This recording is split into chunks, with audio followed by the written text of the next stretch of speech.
Hello students, welcome to my channel. So आज का हमारा वीडियो है विद्युत द्विध्रुव के निरक्षीय रेखा पर स्थित बिंदु पर विद्युत क्षेत्र की तीव्रता ज्ञात करना। तो इससे पहले हम लोगों ने विद्युत द्विध्रुव के अक्षीय रेखा पर स्थित बिंदु पर विद्युत क्षेत्र की तीव्रता ज्ञात की थी, और आज हम लोग निरक्षीय रेखा पर स्थित बिंदु पर विद्युत क्षेत्र की तीव्रता ज्ञात करेंगे। तो सबसे पहले हम लोग डायग्राम बना लेते हैं।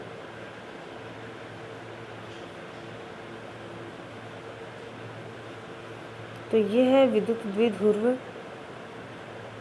माइनस Q आवेश और इसका मध्य बिंदु जो है जिसको हमेशा O से रिप्रेजेंट करते हैं।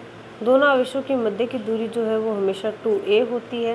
देखो ये जो लाइन होती है इसको हम लोग अक्षीय रेखा बोलते हैं, और इस मध्य बिंदु से इसके लंबवत जो रेखा जाती है उसको निरक्षीय रेखा बोलते हैं। तो यहाँ पर इस तरीके से निरक्षीय रेखा हो जाएगी, और इसी रेखा पर हमें विद्युत क्षेत्र की तीव्रता ज्ञात करनी है। देखिए ये जो दूरी है ये 2a है, तो ये दूरी a हो जाएगी और ये दूरी भी a हो जाएगी। यहाँ पर कोई P बिंदु हम लोग मान लेते हैं कि ये कोई P बिंदु है जिस पर हमें विद्युत क्षेत्र की तीव्रता ज्ञात करनी है।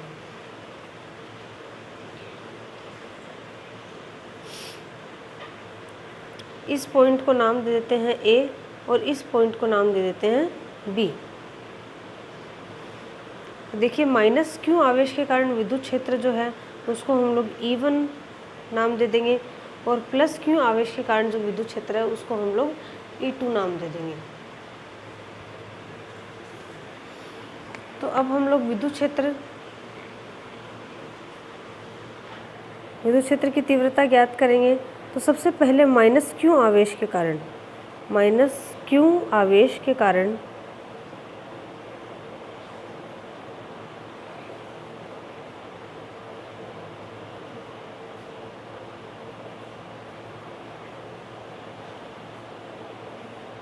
विद्युत क्षेत्र की तीव्रता।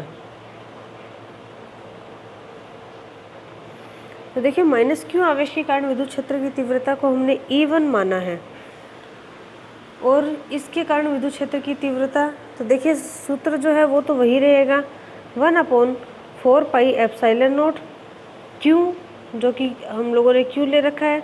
अब यहाँ पर देखिए माइनस और प्लस यहाँ पर नहीं रखेंगे, जो माइनस चार्ज है उसके लिए माइनस Q आएगा, ऐसा नहीं होगा। सिर्फ और सिर्फ मैग्नीट्यूड ही हमें रखना है, क्योंकि डायरेक्शन जो माइनस और प्लस चार्ज है उसके अकॉर्डिंग डायरेक्शन हम लोग इंक्लूड कर लेते हैं। तो यहाँ पर सिर्फ Q ही आएगा। अब देखिए यहाँ पर हमें डिस्टेंस चाहिए। यहाँ हमें इस P बिंदु पर जब हम विद्युत क्षेत्र की तीव्रता ज्ञात करेंगे तो इस माइनस Q से भी दूरी चाहिएगी और इस प्लस Q आवेश से भी दूरी चाहिएगी।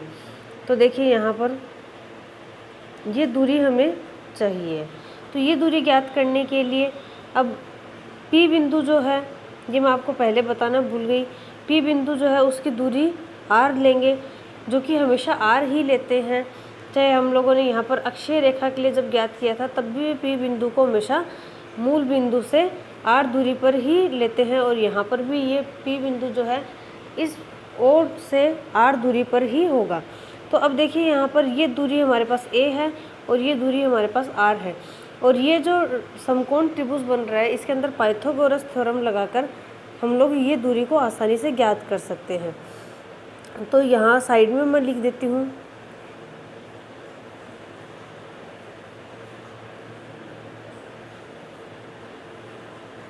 पाइथागोरस प्रमेय से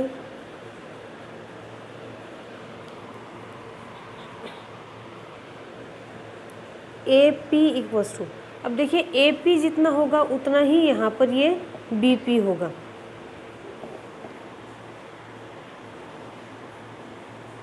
वो ऐसा इसलिए क्योंकि ये दूरी यहाँ A है, ये R है, यहाँ पर भी ये A है और R है। दोनों त्रिभुज जो है वो समान है, इसलिए दोनों में दूरी भी समान होगी। AP बराबर BP बराबर हो जाएगा A का स्क्वायर प्लस R का स्क्वायर, या फिर A का रूट, या फिर A square plus R square की पावर 1/2। तो ये यहाँ से ये हमारे पास दूरी आ गई है r² प्लस a² की पावर 1/2। r² प्लस a² की पावर 1/2। ये दूरी अगर हमारे पास आ गई तो अब हम यहाँ पर पुट कर सकते हैं इसको, तो ये हो जाएगा r² प्लस a² की पावर 1/2 और उसका स्क्वायर, क्योंकि सूत्र जो होता है वो E विद्युत क्षेत्र की तीव्रता का KQ/r² होता है। तो इसका स्क्वायर करेंगे तो ये पावर 1/2 से ये कैंसिल हो जाएगा। तो हमारे पास में अब देखिए यहाँ डायरेक्शन को जब बताएंगे तो -q आवेश के कारण विद्युत क्षेत्र की तीव्रता जो है वो उसके अंदर आते हुए होती है, यानी कि इस दिशा में होती है। जब मैंने आपको बताया था कि -q आवेश के लिए इनवर्ड यानी कि इधर अंदर आते हुए होती है, आवेश के अंदर की तरफ होती है विद्युत क्षेत्र की तीव्रता, और +q आवेश के लिए बाहर जाते हुए होती है विद्युत क्षेत्र की तीव्रता, इस तरीके से। तो वो यहाँ पर लगेगा, इसके कारण -q आवेश के कारण इधर अंदर आते हुए होगी विद्युत क्षेत्र की तीव्रता। तो इसकी दिशा लिखेंगे P से A की दिशा में।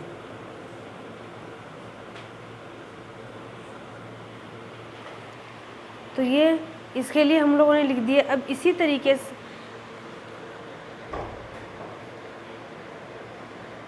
E1 vector equals to 1/4 pi epsilon naught Q/r² plus a² PA vector, PA की दिशा में है। इसी तरीके से +q आवेश के कारण भी विद्युत क्षेत्र की तीव्रता ज्ञात कर लेंगे। +q आवेश के कारण विद्युत क्षेत्र की तीव्रता, उसको हमने नाम दिया है E2 vector 1/4 pi epsilon not, इसके लिए।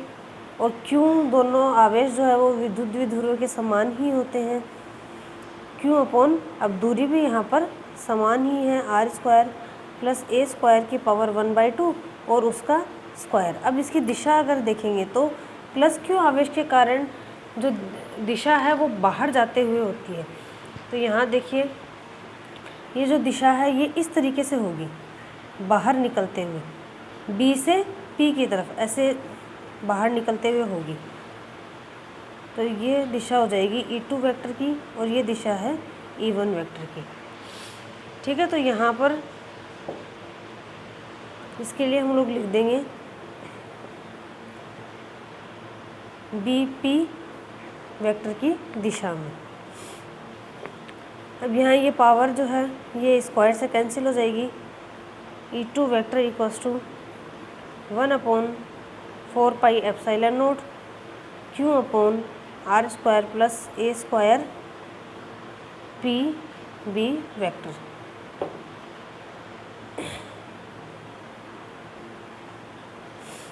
अब हम लोगों ने दोनों आवेशों के कारण विद्युत क्षेत्र निकाल लिया है।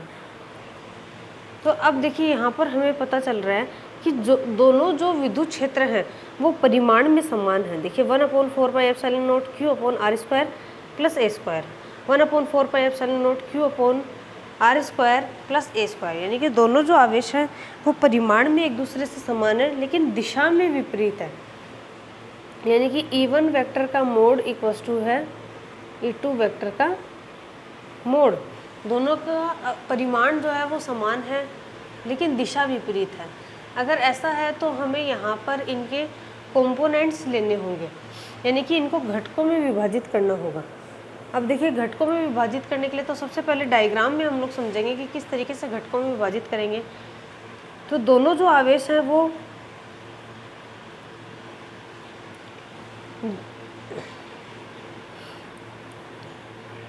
दोनों आवेश की P बिंदु से दूरी जो हम लोगों ने ली है, यानी कि ये जो रेखा है ये थीटा एंगल पर है। यहाँ पर ये जो एंगल बन रहा है इन पर थीटा बन रहा है। तो यहाँ पर देखिए ये आवेश अगर थीटा है तो अब हम लोग यहाँ पर क्या करते हैं, इस विद्युत द्विध्रुव के समांतर यहाँ पर एक रेखा खींचते हैं। ठीक है, अगर ये रेखा खींचते हैं, अब देखो दो समांतर रेखाएं जिन्हें एक तिर्यक रेखा विभाजित करती है। तो ये दोनों जो कोण बनते हैं ये बनेंगे यहाँ पर अल्टरनेट एंगल बनेंगे, ठीक है, ऑपोजिट एंगल बनेंगे। तो यहाँ ये अगर थीटा है तो ये भी कितना होगा, थीटा होगा। ये थीटा है तो ये भी थीटा होगा। अब E1 और E2 ये दोनों को कॉम्बिनेशन हमें लेना है, क्योंकि इस पूरे ये जो विद्युत द्विध्रुव है इसमें दो आवेश है, इन दोनों आवेशों के कारण विद्युत क्षेत्र की तीव्रता हमें ज्ञात करनी है। तो लेकिन दिशा में विपरीत थी, तो अब हमें इनके घटक लेने हैं। तो देखिए ये थीटा एंगल है, इस E1 के घटक हो जाएंगे, ये तो इसके लिए हो जाएगा इसका क्षैतिज घटक, क्योंकि देखो जिसके साथ में कोण बन रहा होता है वो होता है क्षैतिज घटक। तो ये हो जाएगा E1 कोस थीटा, और ये वाला जो घटक होगा ये हो जाएगा E1 साइन थीटा। अब इस E2 के लिए देखेंगे तो E2 के साथ में ये वाला थीटा है, तो ये भी कितना होगा, थीटा ही होगा, क्योंकि ये देखो यहाँ पर ये भी ऑपोजिट एंगल बन रहे। तो इसके लिए ये हो जाएगा E2 कोस थीटा, और ये हो जाएगा E2 साइन थीटा। तो अब देखिए हमें डायग्राम से ही समझ में आ रहा है कि E1 साइन थीटा और E2 साइन थीटा जो है वो एक दूसरे के विपरीत दिशा में है, एक दूसरे के विपरीत दिशा में है। परिमाण में हम जानते हैं समान है ही E1 और E2, पर साइन थीटा भी दोनों में सेम आ रहा है, यानी कि ये दोनों जो घटक है ये एक दूसरे को निरस्त कर देंगे। और यहाँ पर ये E1 कोस थीटा और E2 कोस थीटा जो है वो समान दिशा में है, इसलिए जुड़ जाएंगे। तो अब इस चीज़ को हम लोग लिख लेते हैं, E1 साइन थीटा और E2 साइन थीटा घटक एक दूसरे को निरस्त करते हैं।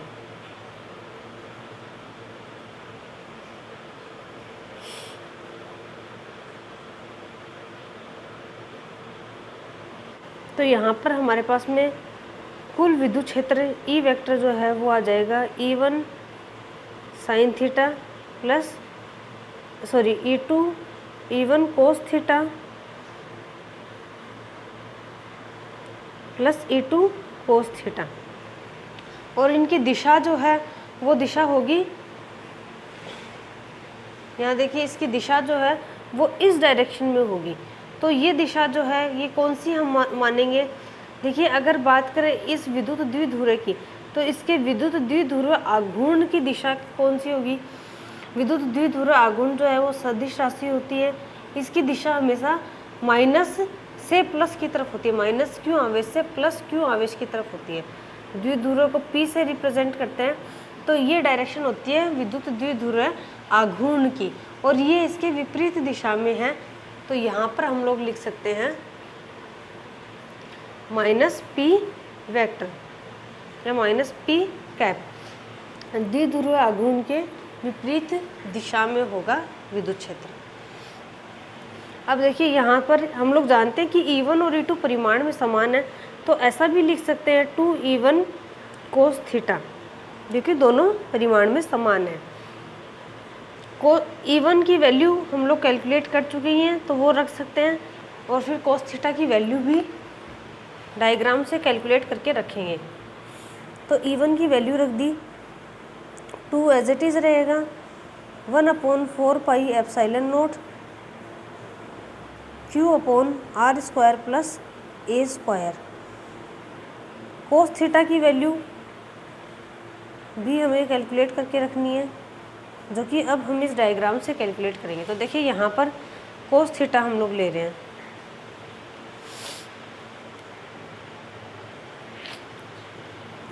तो देखिए इस डायग्राम के अंदर हमें इस त्रिभुज के अंदर कोस थीटा की वैल्यू कैलकुलेट करनी है। तो ये अगर थीटा है तो ये हो गया इसका आधार, ये लंब और ये कर्ण। कोस थीटा बराबर होता है आधार बटे कर्ण, तो ये आधार बटे कर्ण। तो यहाँ से ये कोस थीटा की वैल्यू हम लोग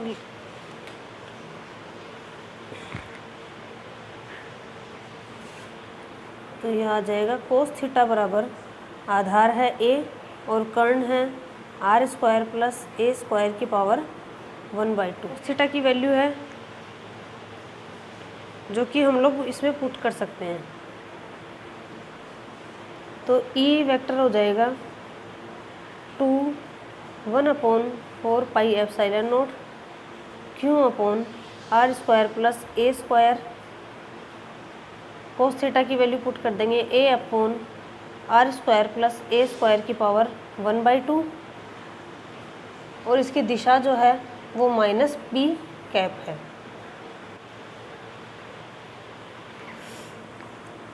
तो अब देखिए इसको, यहाँ से ये क्यू ए और जो 2 है ये साथ में रख देंगे, तो Q इंटू 2A।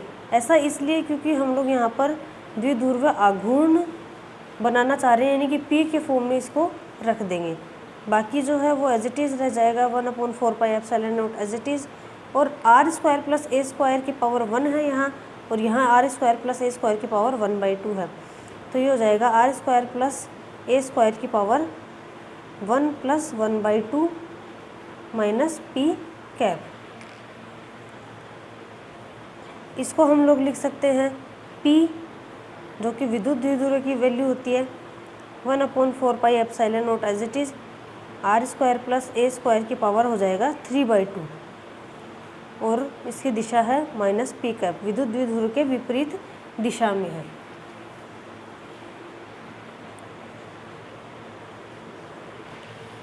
और अगर यहाँ पर सिर्फ और सिर्फ मैग्नीट्यूड ही लिखें, यानी कि सिर्फ और सिर्फ परिमाण लिखें, तो P upon 1/4 pi epsilon naught as it is q square r square plus A square की पावर 3/2 सिर्फ ये हो जाएगा अगर सिर्फ परिमाण लिखना है तो यहाँ पर इस तरीके से हम लोगों ने विद्युत द्विध्रुव के कारण उसके निरक्षीय रेखा पर स्थित एक बिंदु पर विद्युत क्षेत्र की तीव्रता ज्ञात की है।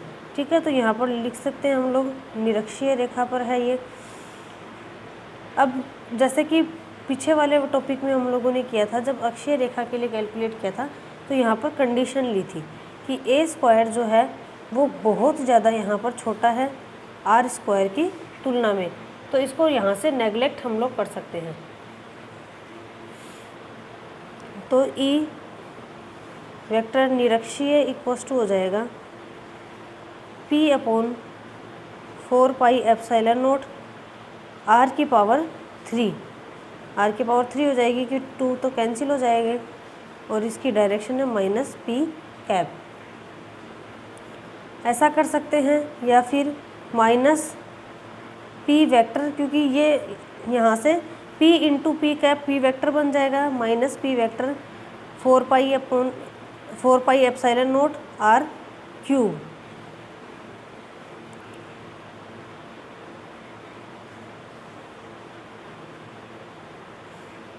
तो ये यहाँ से इलेक्ट्रिक फील्ड की वैल्यू आ गई है। अगर यहाँ पर सिर्फ और सिर्फ मैग्नीट्यूड की बात करें तो हो जाएगा P/4 pi epsilon naught r cube. तो यहाँ से हमारे पास में एक रिलेशन और आता है, ई अक्षीय रेखा के लिए जब किया था तो यहाँ पर 2P आया था, तो यानी कि ई अक्षीय जो है वो दुगुना होता है ई निरक्षीय से। जब अक्षीय रेखा के लिए कैलकुलेट किया था तो यहाँ पर 2P अपॉन आया था, बाकी चीज़ें सेम है, 2P/4 pi epsilon naught r cube आया था, इसलिए यहाँ से ये रिलेशन भी निकल कर आता है। तो इस तरीके से हम लोगों ने विद्युत द्विध्रुव के लिए उसके अक्षीय और निरक्षीय दोनों ही बिंदुओं के लिए विद्युत क्षेत्र की तीव्रता को ज्ञात कर लिया है। सो आज का ये टॉपिक हमारा यहीं तक है। अगर आपको ये वीडियो पसंद आया है तो प्लीज़ वीडियो को लाइक करना, चैनल को सब्सक्राइब कर लेना और बेल आइकन को प्रेस कर देना, ताकि आगे की क्लास की नोटिफिकेशन आपको रेगुलर मिलती रहे। सो मिलते हैं हम लोग हमारी नेक्स्ट क्लास में।